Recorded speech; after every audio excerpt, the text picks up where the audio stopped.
नमस्कार। आज हम इकाई नंबर 5 जिसका प्रकार है दोहे, आज इसे हम समझेंगे।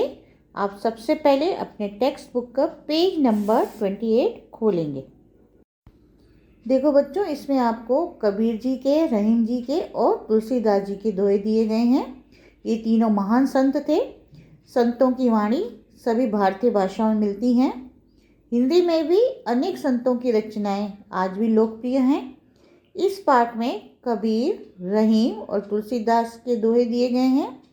ये सभी दोहे सरल और शिक्षाप्रद हैं।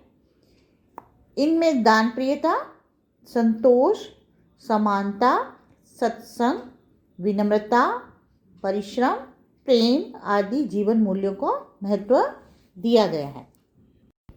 संत कबीर वे 15वीं शताब्दी के कवि हैं।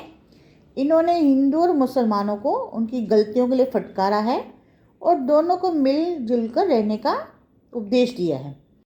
इसी तरह रहीम जी का पूरा नाम अब्दुल रहीम खान खाना है। ये बड़े ही उदार और अनुभवी कवि थे। और संत तुलसीदास जी 16वीं शताब्दी के प्रसिद्ध राम भक्त कवि हैं।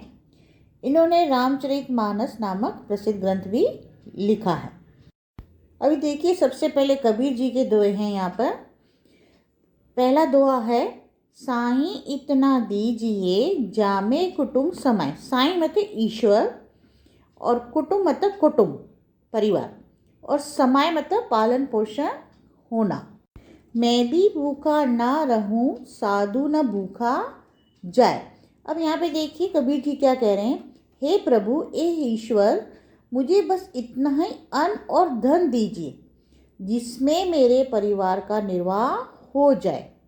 न मैं भूखा रहूं, न कोई साधु फकीर मेरे दरवाजे से भूखा जाए। अब दूसरा दोहा है कबीर जी का, बिना विचारे जो करे सो पाछो पछताए, काम बिगाड़े आपनो जग में होत हंसाए। पाछे मतलब बाद में, जग मतलब संसार, हंसाए मतलब हंसी मजाक। अब यहाँ पे देखिए कबीर जी क्या कहते हैं, जो व्यक्ति बिना सोचे समझे काम करता है वो बाद में पछताता है। वो अपना काम तो बिगाड़ता ही है, दुनिया में उसकी हंसी भी उड़ाई जाती है।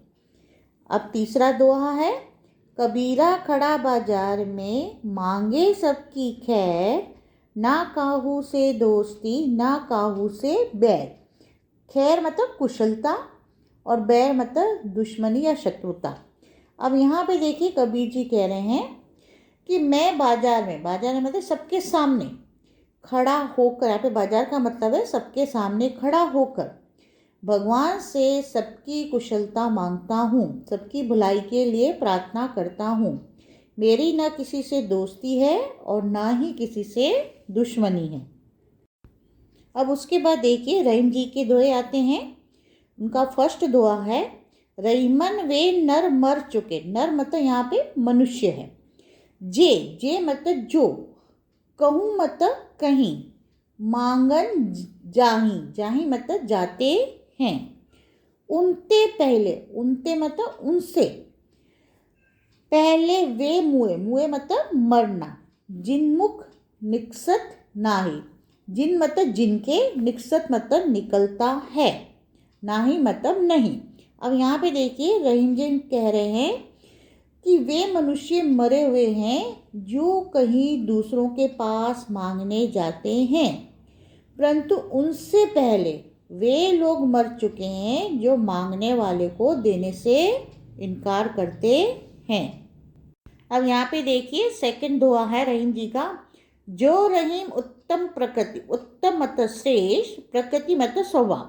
मतलब यहाँ पे रहीम जी कह रहे हैं कि जो व्यक्ति उत्तम स्वभाव का है, श्रेष्ठ स्वभाव का है, का करी सकत कुसंग।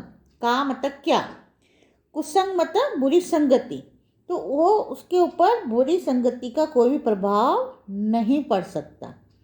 चंदन विष व्याप्त नहीं, विष मतलब जहर, जो चंदन का वृक्ष होता है उस पर जहर नहीं फैलता।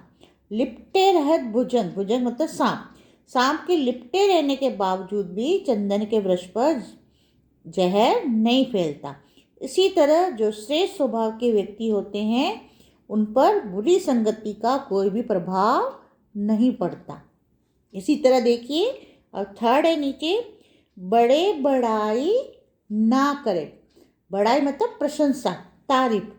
और यहाँ पे बड़े बड़ाई ना कह रहे मतलब बड़े लोग कभी अपनी मुख से अपनी प्रशंसा नहीं करते। बड़े ना बोले बोल, मतलब बड़ी बड़ी बातें कभी अपने मुख से नहीं करते।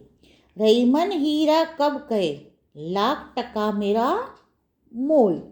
अब यहाँ पे देखो, टका मतलब रुपया और मोल मतलब कीमत।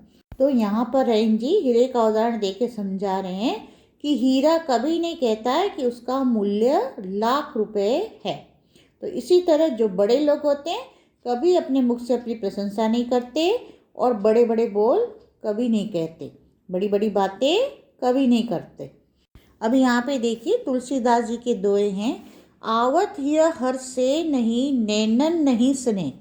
आवत मतलब आने से, हिय मतलब हृदय, हर से मतलब खुश होना, नैनन मतलब आँखें, और स्नेह मतलब प्रेम। तुलसी वहाँ न जाइए, कंचन बरसे मेघ। कंचन मतलब सोना, मेघ मतलब बादल।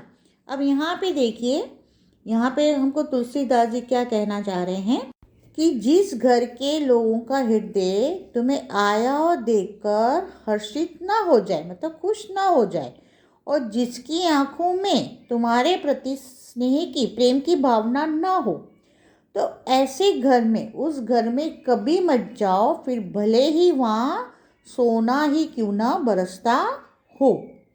अब उसके बाद देखिए नेक्स्ट है इनका तुलसीदास जी का दोहा। विद्या धन उदम बिना, उदम मतलब परिश्रम, कहो जो पावे कौन। कहो मतलब कहिए, पावे मतलब पाता है। बिना डुलाए ना मिले, डुलाए मतलब हिलाए। ज्यों पंखा को पौन, ज्यों मतलब जैसे, पौन मतलब पवन या हवा। अब देखिए यहाँ पे तुलसीदास जी कह रहे हैं कि बिना परिश्रम किए विद्या धन किसने पाया है। हाथ से हिलाए बिना तो पंखे की हवा भी नहीं मिलती।